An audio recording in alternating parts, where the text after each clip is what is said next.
Hello and welcome back to the Transfer Flow. And on today's episode, we cover Arsenal's big win over Real Madrid, but can Carlo turn it around at the Bernabeu? Bayern managed to lose 2-1 at home to Inter Milan. Is Vincent Kompany getting schooled by the better managers? And then PSG Villa, current Unai Emery side, Aston Villa, managed to Unai Emery their way out of a 1-0 lead against former Unai Emery side, PSG. Is there any chance of them making it through? That's all on today's episode of the Transfer Flow. So we're back for another midweek edition of the Transfer Flow, and I'm joined by Neel Shelat. How are you, Neel? I'm very good. Great to join you again. How are you doing? I'm so pumped, man. You know, as we were saying off camera, nice to get an opportunity to talk about teams that we rarely talk about. Yeah. Arsenal, Real Madrid, all the others. But no, I am actually pumped for it. Like you and I feel have been in the trenches a little bit at certain stages when it was like, oh god, international breaks coming up. Are there any interesting midweek games? Now at least we're getting proper blockbuster fixtures. We're at the business end of the Champions League. All these matchups. 3/4 of these matchups were interesting. So should we start at the interesting end then? Because it did feel like the Tuesday night games were the star attraction this week. And obviously, Arsenal beating Real Madrid 3-0 at home. Like, this is one of the ones that, because of the status of these clubs in European football, it's surprising. But if you looked at their performance going into the game, as Kim pointed out in the newsletter, you had good reason to think that something like this could happen. Like, Arsenal have an incredible defense, and it lived up to the billing. Real Madrid created pretty much nothing, and Arsenal got 3 goals out of not very much. I don't know how much more to there is it. No, I mean, first of all, I have to say, big respect to Kim Mm, because every season I've been covering the Champions League. Like round of 16, I'm like, Real Madrid don't look very good. I don't think they can win. yeah, And then they somehow got through. But quarterfinals, you're like, nah, now the better teams, they're going to stumble here. This is how you can beat them. This is their sure. weakness. And then they scam their way through. And then by the semi-final, you're like, oh, God, they're going to do it again. And then by the final, you're like, yeah, man, they're the favorites. What can we do? So my first 3-4 seasons, I was writing pieces, Real Madrid, this is an issue, that is an issue. But like from last season, I've just given up. I'm like, Hmm. like they're just gonna do something. I don't even know. What do I even know? So this season, this season, they clearly had big issues, like Kim pointed out in that piece. But I mean, yeah, like Champions League, especially after they got through Manchester City, you're like, oh man, they're gonna do it again. But yeah, I mean, for once they kind of got out Real Madrid in a way because, as you say, there was pretty much very little in that game. It was Mm. obviously a couple of incredible free kicks from Declan Rice, but otherwise, I mean, so now I will say my expectations for Real Madrid's out of possession setups under Carlo Ancelotti are really low. Based on that, they didn't do something like incredibly stupid in this game, right? Like they were No, no, not sensible. at all. They did a good 4-4-2, no nonsense like pressing and then just getting pulled open. They were just dropping back into a good block. And then, as I think many people pointed out, once they drop back, they can pose a threat without really taking many risks because all they Mm. need to do is drop back, win the ball back, kick it forward. And then there's Mbappe and there's Vinicius. And that's the threat. And it works. I mean, they got a couple of half chances Yeah, they in did. the first half because I'm by doing just that. So yeah, I think it pretty much went, you know, as like they would have liked, except for obviously scoring until Declan Rice scored those two incredible free kicks. Yeah, yeah. The first half, especially, was quite positive for Real Madrid. You know, at half time, I thought the commentators were being very complimentary to Arsenal, and I thought, I'm not sure. I mean, admittedly, the chances Real Madrid got came from Arsenal mistakes. So it was like, stop making these mistakes, and maybe this doesn't happen, because it's not like Real Madrid are going to really force you into the mistakes. You know, their PPDA in this game was like 18.6, something like that. So we know that they're not an elite pressing team. The whole point is you run into traffic, and I agree. I thought that they obviously their plan was, let's limit access to Martinelli and Saka. So Rodrigo went out wide on one side and Bellingham went out wide on the other side to stop that diagonal, and that was pretty And even effective. sorry to interrupt, but even I think important point to note here was even Vinicius was tracking back because what Sure. Arsenal do on the right, Jurgen Timber pushes up, so Vinicius was tracking back to kind of deal with him and deal with that trio of Odegaard, Saka and Timber, they had Mm. Alaba, Bellingham, and Vinicius. So like they were committed to defending, and they were doing it well until For a obviously bit. that happened. For a bit they do, yeah, for a bit. Like the thing is, I mean, but then but almost I thought it was quite instructive that when Timber got injured at one point and he was waiting on the sideline waiting to be waved back on, and Yeah. Arsenal had the ball for about 30 seconds, and Real Madrid still didn't really manage to disrupt the build up, and I was like, if you can't disrupt build up against 10, that is really not a good sign. But that idea of let's stop the quick ball to Martinelli and Saka, I mean, just on the fact that Martinelli had one moment where he blazed down the wing and created a chance. Saka had a couple of really dangerous balls. You thought, okay, trying to stop this happen makes a lot of sense. And it meant that Arsenal had, the two centre-backs and the goalkeeper. And then in front of them, they had Lewis, Skelly, Partey and Timber. And then in front of them, they had Marino, Rice and Odegaard. So loads and loads. It was very easy for them to build up. But also there was a lot of congestion. So they weren't really getting much traction out of it in the end. And you could understand that the aim was, okay, then we'll spring a couple of quick attacks, create something. And Arsenal was surprisingly, I don't want to say open, but they were more aggressive than normal in their midfield positioning, I thought. More aggressive than maybe we expected them to be in the game. Would you say? Yeah. To be fair, like their counter press, especially, I thought, yeah, they were pretty aggressive with it, more so than I expected. Mm. Especially like from the back, Jakub Kivior was jumping a lot, and Yeah. I mean they had to obviously relying on Saliba works most of the time. It worked here, but they did have to rely on him dealing with stuff alone. And there were couple moments in that first half where the game just opened up a bit because Arsenal go forward, lose possession, Real Madrid tried to counter, Arsenal counter press, then Real Madrid swarmed the ball again. It opened up a bit couple times, and yeah, Mm. you're right. In fact, I as well remember thinking then, I was like, wow, I'm surprised Arteta is okay with this happening. Yeah. The game being this open in these moments. But yeah, I mean, obviously nothing came of them in the end, and then yeah, the dead balls did the damage. I mean, the dead balls are phenomenal, but also that second half, it felt like if the first half was evenly balanced, well, with an edge in Real Madrid's favor, the second half, Real Madrid just kind of couldn't do anything. I mean, I think they had 3 shots in the second half. They only had 2 shots after they went a goal down. And when Arsenal weren't making mistakes, it just felt in that second half like they were able to do whatever they wanted. And by that point, especially after the first goal, I was just kind of like, what is going on? Because after the first goal, it was genuinely like they stopped trying. Certainly by that point, Vinicius did stop tracking back. And then you think, you can't have 2 passengers out of possession. You can have 1, maybe. At the push. Yeah, at a push. But if that one's Mbappe, sure. But having 2 of them was really rough stuff. And it certainly did feel that when the third goal came, there'd been a couple of sequences. Marino had a couple of good shots in quick succession. I mean, still, look, I'm not claiming that Arsenal deserved 3 goals in the game, except obviously that they put 3 good finishes on the ball. But the game was heavily tilted in Arsenal's favour by that point, and it never really looked like Real Madrid had much of an idea of what they were going to do to try and rescue it. No, I mean, it seemed their plan was on like not going behind. And Yeah, once they went behind, they're like, oh, well, we didn't plan for this.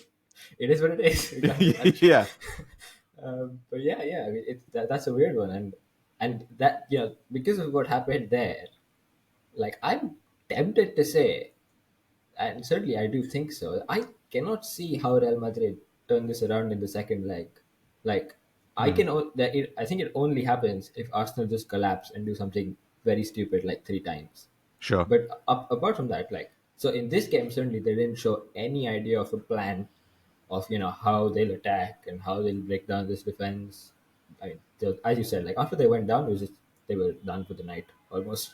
Like they saw Hmm. a good free kick Hmm. going, and they're like, fair enough, let's head out. Yeah. And obviously Kamavinga suspended as well, so they're probably gonna have to play an ancient Modric in midfield once more, unless they Hmm. like put Valverde in and put Vasquez at left back, right back, which is another problem. So they're gonna have to deal with like one issue in the midfield or defense. Chouameni will come back from his suspension, though, right? He Yeah, was yeah, yeah. suspended for this game with a yellow Yeah, card, but so I at mean, least he. like, he replaces Kamavinga. You Yeah, still gotta get like Modric or someone.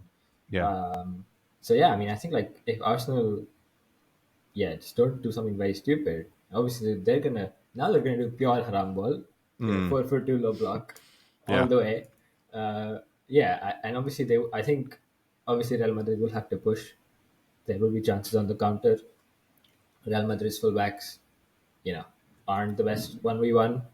Saka and Martinelli will get chances Mm. to run at them in the second leg.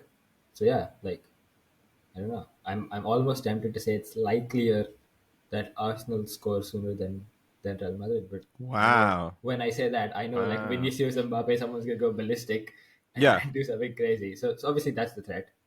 But you're right. They have to do something crazy 3 times, and it's just, Yeah, like you say, like Kivior coming in for Gabriel. Arsenal still give up 0.5 xg in this game, which has been what they've averaged kind of all season long, which is pretty astonishing, really. And I think Adam Ray Voge, who's like an Arsenal analyst on Twitter, pointed out. I think as of today, it's 500 days since Arsenal allowed more than 2 goals in a game. It just wow. doesn't. It just doesn't really happen. And so Real Madrid are going to have to do something really special. And as much as it's Real Madrid and they're capable of something really special, this is not a vintage Real Madrid side right now, or certainly doesn't look like it. So maybe they do take a chance. Like Vazquez goes to right back, Valverde comes into midfield. Like that, you can imagine that can improve it, but can it improve it to the tune of a 3 goal margin? Oh, I don't know, man. Like it's possible, but it doesn't seem that likely right now. Yeah, like I can't see a clear way in which this happens. Like it will Mm, have to be some kind of magic they cook up with their forwards. But like I'm even thinking, how are they gonna get the ball to them? Because sure. they weren't obviously the only times they really got there was on the counter. But like Arsenal are surely not going to be that sort of expansive going forward in the second Mm. leg. Definitely not going to counter press as they did. So yeah, it's going to be. I mean, it's going to be a tough one. I'm very interested to see what they come up with because yeah, I mean, from what I see right now, yeah, I can't see a direct way of that happening. So yeah, I would publicly say that I think Real Madrid might be eliminated from the Champions League this season. Wow. Yeah, we're also tentative about saying it, like because we've just seen like the witchcraft happen so many times. But I mean, let's move on from Look, Real Madrid. if they get through this time, like that's proof a supernatural power exists, right? Yeah, that's like Because like, how the hell can they do it again? that's like you need to do the kind of Bella Gutman like walk 10 times around the pitch. Like, Yeah, um, okay, so let's move on then from Bayern to Inter, which is also a an upset. I mean, the yeah, score, it's away. A 2-1 win away at the Allianz is, I don't know, it's difficult because like we definitely had quite a lot of optimism for Inter in this one, yeah, but still to win the away leg is pretty incredible. And so I do feel good about the fact that we flagged it as having upset potential. And to be honest, I think that most people who pay attention to Inter were quite positive on them. In fairness, expected goals were in Bayern's favour. It was like 2.3 to 0.8. But when you watch it, okay, there's that Kane chance, but it's like, yeah, it's like Inter are gonna give up some chances, but they know that, and they didn't give up so many chances that the odds were on them losing the game necessarily. Like it's they're content to have this kind of XG scoreline. They know the risks of it. yeah. I mean, I think this was another great example of what you were saying about Inzaghi in the Monday episode. That Inzaghi's Inter are very comfortable with adapting to whatever situation you throw at them, and in this case, they pretty clearly set out in a more defensive posture than usual. I mean, their block was lower than usual. It was Mm-hmm. flatter. They weren't really stepping up, and I think Bayern did have a front-footed start. I would say I thought it was not such an upset because like once Musiala went off injured on the weekend, Sure. like at that point I was like, yeah, Inter are now the favorites. But I mean, they didn't change their system. Bayern, they just plugged Guerrero in for Musiala, and I thought Olise stepped up well, especially Yeah. early. He looked bright. As you said, there was that Kane chance. If that went in, which I think more often than not it does with Kane, could be a very different game. But I mean, yeah, like Inter showed some great stuff. So first, that sort of a different approach for this game. Then they had, I think, a critical first half tweak, which got them the goal, which was so Bayern set up with like a fully player oriented press, and Mm-hmm. they were trying to sort of build some pressure and things like that. So Inter, what they did is they obviously play like 3-5-2 on paper, and what they started doing is they got their two number eights to drop back pretty much alongside the defensive midfielder from goal kicks. That obviously pulled the Bayern double pivot forward. And then what they started doing, because initially they were trying to build out short, but it wasn't working. Sure. Then they pull the eights back, and then they start going long to the front too, especially to Lautaro between the lines, because they create that space by dropping the eights back, and then Lautaro attacks that space. So pretty much, just going from Sommer to Lautaro, he brings it down, then he can leave it off to Thuram or obviously the eights, and then the wing backs are pushing up, and that way get an artificial transition, and you can threaten. They did that a couple times, and then they did that for the goal as well. I think Lautaro brought it down, passed it on, went out to the left side, and then obviously came back in the box, and a great finish from Lautaro. So yeah, that was another sort of great in match tweak we saw from Inter. But yeah, Yeah. like in the end, what you said about their XG, I thought they weren't like as solid as always in their like low block, especially Hmm. against crosses. I thought they weren't dealing with crosses too well. Crosses to the far post, especially, which I mean, you think when you have a back five, you kind of deal with them better. They weren't really doing that. And so in the second half, I thought it was really crosses that troubled them the most. And the goal did come from like a cross as well. I think it was a cross from the left to the right, which like no one got, and then Lima just put it in, and Miller was there. And yeah, like honestly, on the balance of how it went, 1-1 would have been fair, but obviously they stole the winner at the end. It's really interesting hearing you talk about those artificial transitions. And yeah, I mean, Bastoni, Barella, Mkhitaryan, like you didn't really see it as much from Çalhanoğlu in this game. It feels like they were able to kind of stymie him, but the others were still able to pass relatively easily out of defense. I mean, there's stuff here that you kind of say, is this just Inter having a great day, or is it a weakness in Bayern they're exploiting? Mm. So completing like I think they went 24 for 36 on long ball attempts from outfielders, which is really high, and they also completed 2/3 of their dribbles team wide, which is also really high. So is that your guy is having a really great day, or is that Bayern's defensive players who maybe don't do that much defending having to face players of a standard that they rarely do in space? But certainly Bayern's press was just not very effective in this game. I mean, like over the course of the season, Bundesliga opponents have averaged 75% pass completion against Bayern. So they keep their opponents to the lowest pass completion in Germany, which is not that surprising, but 75 is low. But Inter in this game were at 86%, which is just above their season average. So their possession just really rarely got disrupted. And I think as well, I'd like to we should give a shout out to Augusto, who was playing left wing back in the absence of Di Marco, who we flagged so many times as being so important to this team. Augusto was such an important outlet for them all day long. He led the team in progressive receptions, and right at the end, 88th minute, manages to assist the winner. And that one, I mean, that was pure Eric Dyer genius. I think that one. Like, I mean, don't get me wrong, they were pushing up, but he's so deep that he just plays three into players on side, and they end up, and then he doesn't close down Fratesi, who scores the winner. Yeah, that was a pretty bad moment from there. But you're right. Like Augusto was great. Bastoni as well. Like he was carrying excellently out of the back when he got that space. Mm, Yeah. So it's. I think it's an old cliche, but it's a bit of both. With Inter's players playing well, but Bayern's, especially forwards, like not doing so well in their pressing and their sort of closing down, and then yeah, like deeper as well. But I mean, part of it as well is like, when I just look at the lineup now, like Leimer at right back, Stanisic at left back, mm. Kimmich in midfield, Olise on the right wing. Like, yeah, if I look at that and I think of this team playing a fully player-oriented press, yeah, I can see why this won't work, because like these guys aren't necessarily the strongest in individual duels, Yeah, right? sure. So I can see why it didn't work for them, and yeah, I mean that's probably something to consider for them, and for Vincent Company in the second leg, because yeah, it is away, but the onus is on them to win the leg, and Yeah. so they will have to try and again be front-footed. But how do you do that without risking these kind of artificial transitions once again? Is Musiala likely to be back? Do we know? I believe he was out for the month. Eesh.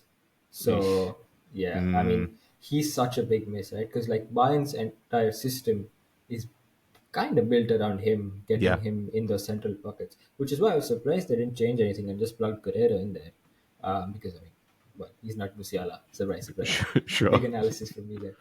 But yeah, I mean, it'll be interesting to see if they do change something in that second leg, because they didn't have like quality on the bench in terms of forwards. Like obviously Müller got the goal. I know he's old, so you wonder if he can start. But Serge Gnabry was on the bench. Yeah. Do you start Guerrero with Gnabry in the second leg? I don't know. It's interesting to see. But yeah, and Musiala is a massive miss, so they'll have to come up with something for that. Yeah, if there's one thing that we saw again and again across these 4 games, it was at the elite level, teams want to keep their structure and rely on these 1v1 players to pull apart the opponent's structure. And when your elite 1v1 guy is not there, then you're in serious trouble. I mean, arguably, one of the best guys in the world at weaving through pressure in the center of the park. But overall, I think they completed 6 dribbles in this game, and I think the only forward who completed a single one was Elise. I mean, I'm not saying that that's like the whole story, but when you look at them, you think, yeah, Inter, if you want to break them down, somebody's going to have to beat someone somewhere. Someone's going to do something. Um, so should we go on to, seeing as we're talking about 1v1, Yeah. should we go on to PSG Aston Villa? Because this game, I mean, look, the first half of this game, we were all like, he's doing it again. Unai's doing it again. It was going, Masterclass. it was going his way. They took the lead on a perfect counter. Even after the equalizer, halftime, it's 15 shots to 2 in PSG's favor, but it's 0.65 XG to 0.36 on XG. And I was like, man, this is like, Unai must be Peak. absolutely loving it. Unai, this is like pure Chad Unai right now. And he'd made this big decision to bench Watkins for Rashford and kind of pat the midfield, kind of play a situational back five, right, with Camara dropping Yeah. into it. And PSG just didn't really get clear looks in the first half. Yeah, yeah. I mean, as you said, just absolutely cram the hell out of the middle of the pitch. Yeah, it was pretty, for long periods. It was a back five, and then that's why he had McGinn as the like number 10 on paper because he dropped to Mm, plug that gap. So it was like a 5-for-1, absolute like lowest block of all time. Pretty much everyone yeah. there, just Rashford up to run. If you win the ball, get him to run. But I thought it was also interesting from PSG's side that Marquinhos was suspended for this one, right? So they had to get Beraldo in Yeah. in a bit of his unnatural position for him, right centre back, and I think that did impact especially their first half because they had some small tweaks from their usual system. So as always, they kind of create a back three in possession with Nuno Mensch initially at least the left back staying back, Hmm. but you usually get like a more fluid double pivot in front of them with generally Virginia and Fabian Ruiz, but Joao Nash can drop in and then they rotate to all that. First half, especially like first half an hour, Virginia was basically all the time right in front of Beraldo. Like he was like, standing in front of him. And I thought they were trying to do that to kind of protect him and like ensure he's not a pressing trigger or something like that. Yeah. And so that kind of limited their midfield fluidity initially. Hmm. And then like around the half hour mark after they were starting to get like frustrated, and as you said, couldn't really get any clear looks, they started to get Mensch to push up inside, which he Yeah. sometimes does to add that dynamism. But I thought that also kind of impacted their rest defense a bit because it was only after that that Villa started to get a couple of counters, and then obviously the one where they got the goal I think also originated towards the Villa right from a Mensch like when he was up the pitch, Hmm. and then obviously it developed and then they scored with like their first meaningful shot of the game. So yeah, like it was absolute dream scenario for Unai Emery. He didn't account for some moments of like individual magic, but you can't really blame him for that. Like Yeah. what Due did, what Kvaratskhelia did, you just have to hold your hands up and say fair enough. And I mean, the game really, like, it is a goal away from being a pretty great result for them. Yeah, If they hadn't conceded that third at the end, despite the fact that in the second half, PSG really did adjust and were pressing them out of existence. I mean, they couldn't do a thing, and pressure on the ball, which is always an Unai issue, right? It did just feel in the second half like no one was really pressing the guy with the ball, and also they got progressively worse at following the runners. Especially, you get Disasi coming on, kind of playing right wing back, which was a bit of a problem. But that was how the Hakimi disallowed goal happened. It's ultimately how the third goal happened. The second goal, I guess, look, it's a breakaway and it's just pure like feature magic. But it did kind of see. How do you think they got sucked into this slightly more end-to-end game? Because in the second half, it did feel like PSG had long periods where they were running into space more, and it was surprising to see that happen to this Villa team. Yeah, that was a weird one. To be honest, not something I'm like totally clear on either. Mm, I guess the simple explanation is, they were pushing for a goal, which I mean, yeah, if you look at their second half shots, all of them, well, except one, was like after the 70th minute, so they were sure. pushing more later. I thought PSG also kind of because like after halftime they came out like full throttle, got that second goal, had some good pressure, could have had a third, as you said, with that the one that was ruled out for Hakimi. But then they kind of just eased off a little bit, like just with their intensity.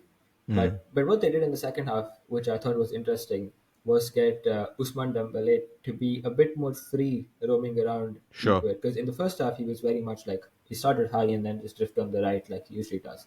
But in the second, he also came out to the left sometimes. So Mm, maybe like that also kind of messed up Villa's like defensive structure a bit more because obviously you have to follow him. Like he's one of the main guys you keep an eye on. And he got the assist, right? He got the assist for the third goal with a nice mm, through ball to Nuno Mensch advancing. So yeah, I think maybe that could be another factor. But yeah, as you say, like 2-1 would have been a great result. 3-1 just seems like a stretch too far. Like yeah, it's difficult to see them coming back from that. And as they push more, what PSG have shown this season, especially against Liverpool, is that they can like just burst through in an open game. You open yourself too much, yeah, you're gonna have a bad day. mm. So yeah, now it's difficult to see how will I come back. It was interesting to see how much fluidity there was with basically everybody ahead of the defense, and actually Hakimi and Mendes as well, because you did have Kvara at certain points kind of in a playmaker role over on the right hand side, and then he scores a goal that is exactly the sort of goal you expect to see from him. You expected to see from him in the Napoli time. So it's interesting that there's no one really, it feels, for the defenders to key on in this game, which in some ways is similar to it's obviously a very different game, but Arsenal against Real Madrid, where there's no conventional centre forward in the centre forward spot. You've got all these centre backs who don't really know what to do except like hold the space, and they've got to trust the fact that the runners are going to be marked when they're coming in from wide. I don't know. That does seem like it's something that is particularly hard for teams to get a grip on, right? Yeah, I mean, especially when the guys he's trying to follow are like Usman Dembele, Sure. Kvaratskhelia, Desiree, like people Yeah. who, if they get the ball, they're gonna get past two people and unleash some crazy finishes as well. Mm, I mean, yeah, like like especially with this PSG side, it's just so hard to come up with a good defensive plan against them because you yeah. absolutely cannot player mark them. Terrible idea. But even when I mean, like, first off, Villa tried basically, the most like compact and disciplined zonal 5-4-1 block Mm, you're gonna see this season. I can confidently say, and I mean they did first up they did well enough. Like as you said, PSG didn't really get a lot of shots. Like they kind of started doing that pot shot thing again from the right side, which they'd done for that second half against Liverpool. Like they were getting a mm-hmm. bit frustrated, and and yeah, like the chances weren't really coming, and yeah, so that's why I think getting that instant response was so key for them because they could easily have been frustrated, if that goal doesn't go in because they were frustrated for the first half an hour, but it was 0-0, so it wasn't like panic stations. But Yeah. if you kept it like that for like till 60 minutes, then they could open up more. But they got that response back, and then obviously got another as well early in the second half. Yeah, I guess that just shows this PSG side really is different because any other season, I don't think they're getting that instant response, and Sure. they're gonna really like lose 2-0 in the end, or, on the counter in the last minute. Hmm. But yeah, this season, who knows? Who knows? How far I they go. I do want to ask you about their shot, going forward, but But let's finish off our match roundups before we get into the bracket. Barcelona versus Dortmund. Look, I mean, Ted was making the point the other day that Dortmund have looked competent under Kovac, and they've been happier to sit deep. You know, you look at them; I think they had 44% and 46% of possession against Mainz and Freiburg. So they are comfortable with the deep block, soak up, spring counters. The problem is that you're playing Barcelona. You're playing Barcelona.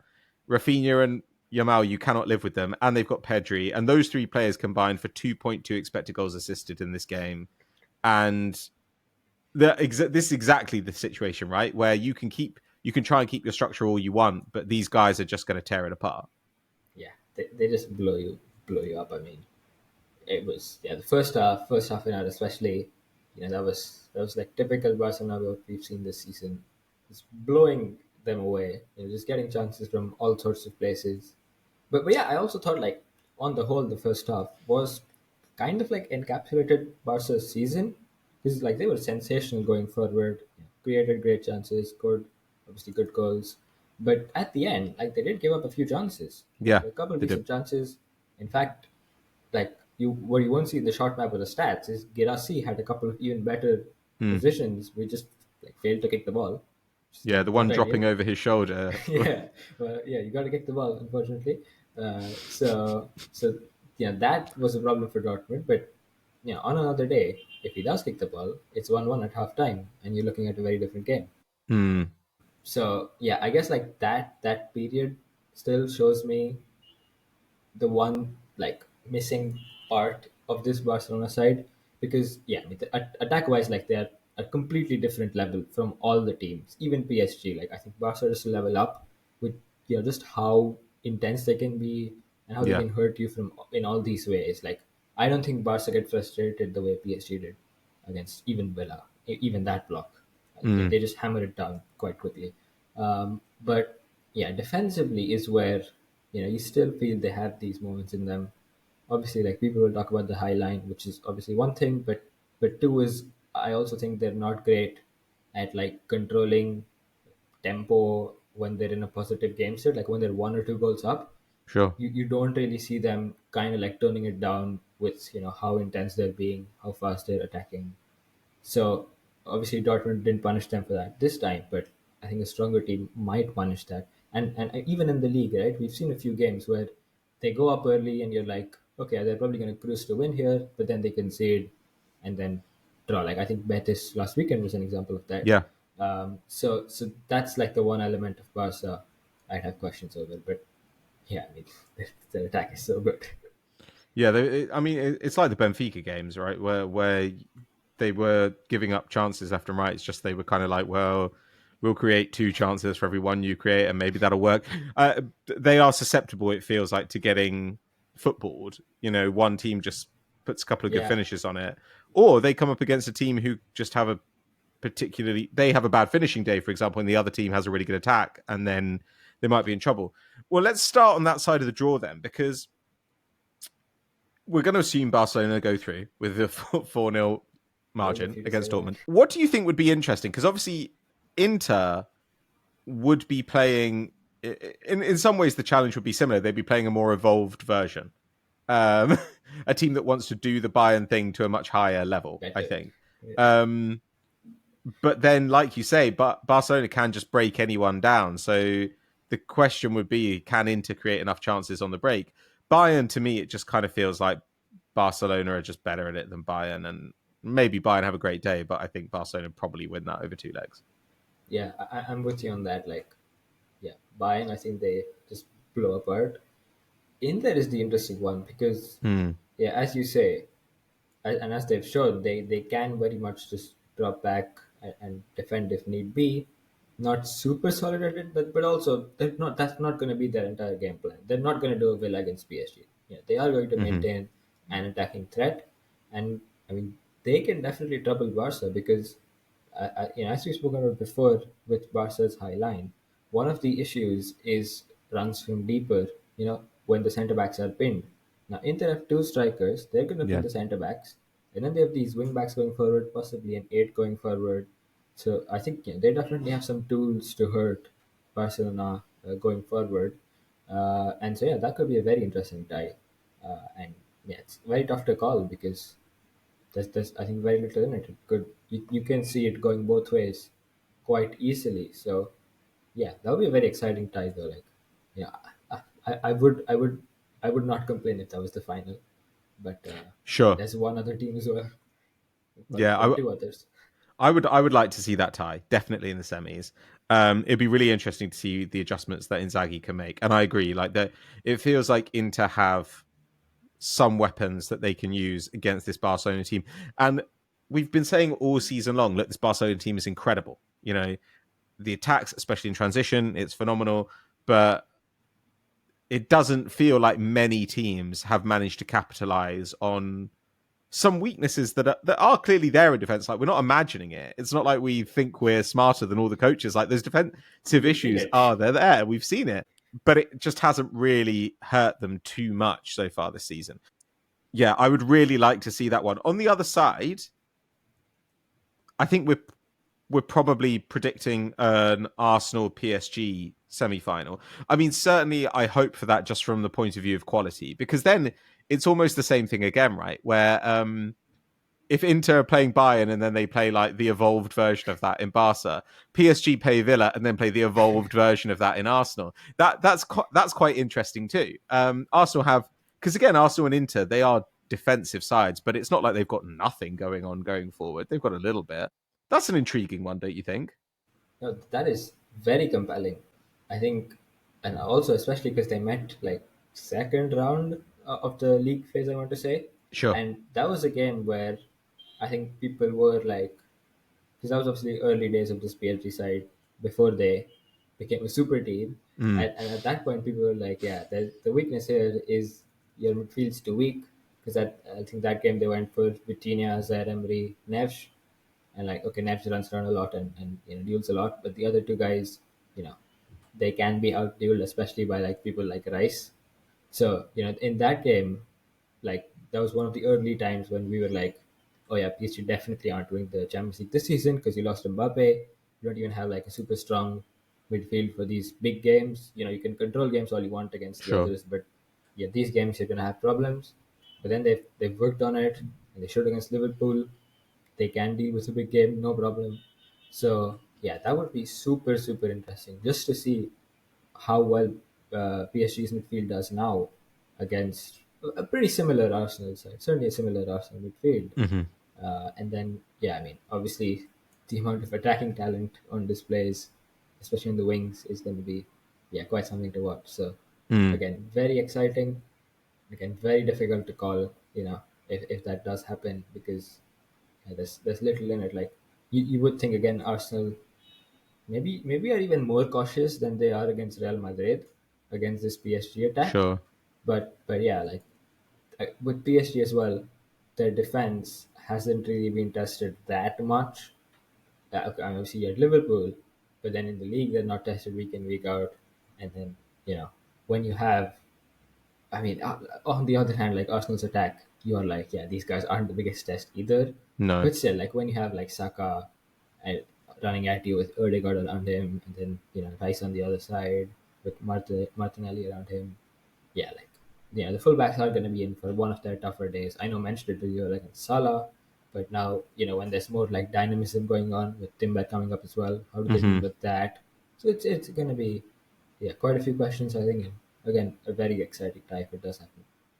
That's the matchup I'm hoping for. I mean, like, look, as we say, can't rule Real Madrid out. Can't rule Real Madrid out. But Yeah, put an asterisk after all of our statements. yeah, but I just don't want.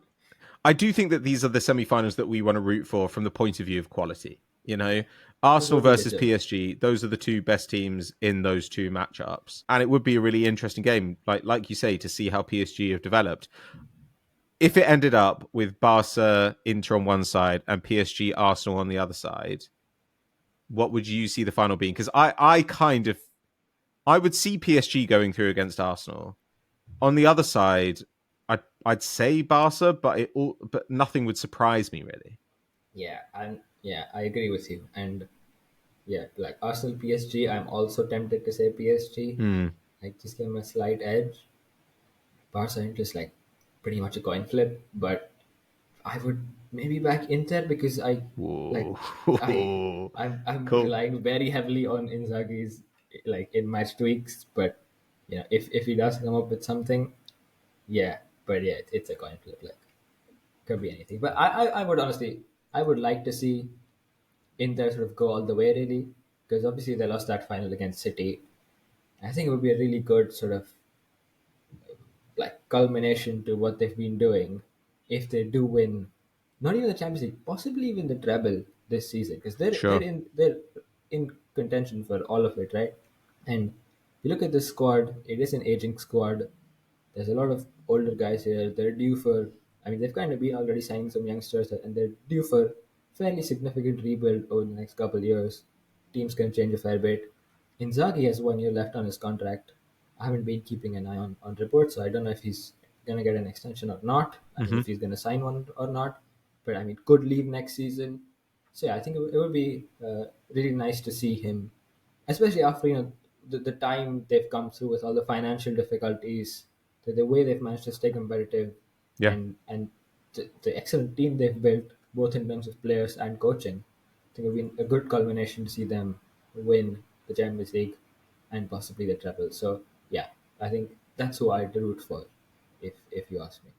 Yeah, I think that's completely understandable as well. Like it's been nice, I think. Well, these Champions League quarters so far, and also a couple of the league races, have nicely borne out what it sort of felt should happen based on underlying performance, right? So in Spain, for example, we were kind of saying, is this amazing Barcelona team going to lose out on a title to a good Atleti side, but or a not very good Four Real Madrid forwards side? Yeah, is that and six really going to other happen? guys. Sorry. Four forwards and like 6, 7 other guys for Real Yeah, Madrid. exactly. You just thought, oh no, that can't happen. So it's nice that Barca have pulled away again. In Italy, look, there's always the part of me that wants to root for Atalanta, but Inter have been the best side in Italy all year, and now look like they will probably go on to win the league. They've got a little margin there on Napoli, and Atalanta have completely fallen off. So it does at least feel like we've we've solidified our status as ball knowers, Neil. Yes, We know ball so knows much why. ball. Um, so you've got to take your curtain calls where you can get them, because having made predictions today, we're probably going to look really, really stupid next week. Yes, But next week. fortunately, you won't be here Real next week. Madrid 4, Arsenal 0. Yeah. You won't find me the week after either. Oh my god, I have to retire from YouTube. All right, I think that brings us to a close for today. But like I say, really exciting round of fixtures and exciting end of the season coming up. Neil, if people want to find you between now and your next appearance, where can they? Yep, you can head over to Blue Sky or Twitter. I'm at Neel, so that's just my name flipped around. And yeah, you'll see me tweeting about some of the Champions League games, some of also the CAF Champions League games, which I really thought we were going to talk about them today. Because Oh yeah, that's like my that favorite. that Arsenal team, I haven't really done much research on them, but I was really excited to talk about Mamelodi Sundowns. Oh yeah, Maybe next week. big time. Great, love to hear about it. Yeah, next week we'll obviously bring that in. But we save it for when we need to like boost the views a little bit. But Yeah, for sure. but That's a good but idea. maybe one day, maybe one day. Thank you very much, Neil, for being here, and thank you to our listeners, our viewers. If you're watching on YouTube, please do subscribe to the channel, and if you're listening on a podcast app, please leave us a 5-star review. Send in any questions you'd like to hear us answer, and we'll see you next time. Bye bye.